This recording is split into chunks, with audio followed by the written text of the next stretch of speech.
À propos d'économie en France, l'INSEE prévoit une chute du PIB de 20% au deuxième trimestre après une baisse de 5,8% déjà observée au premier trimestre. On en parle tout de suite avec vous, Christophe Dansette. Bonjour Christophe. Très impressionnant évidemment ce chiffre de 20% de chute du PIB. Et pourtant, les premiers signes de reprise sont là, assez paradoxalement.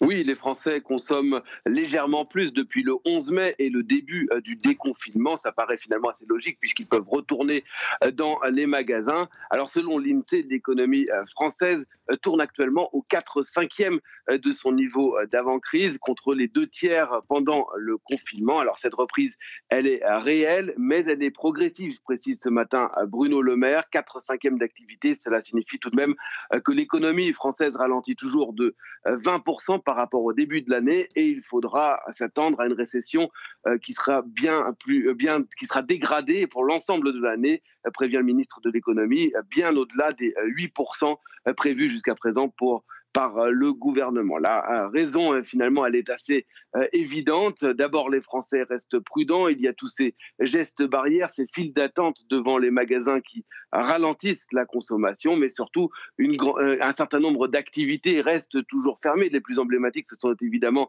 les restaurants et les bars. Alors, ces derniers devraient pouvoir rouvrir dans les prochains jours. La date exacte sera annoncée demain par le Premier ministre, mais cela ne signifie pas la fin de la crise. La crise, elle est encore loin d'être terminée. La liste des entreprises au bord de la faillite ou sur le point de procéder à des licenciements s'allonge. Et pour éviter le pire, le gouvernement multiplie les plans de relance sectorielle. Il a présenté hier, à travers Emmanuel Macron, son plan pour l'automobile. Le tourisme, c'était il y a quelques jours. D'autres suivront avant un grand plan de relance structurelle qui sera présenté, lui, à la rentrée, probablement début septembre.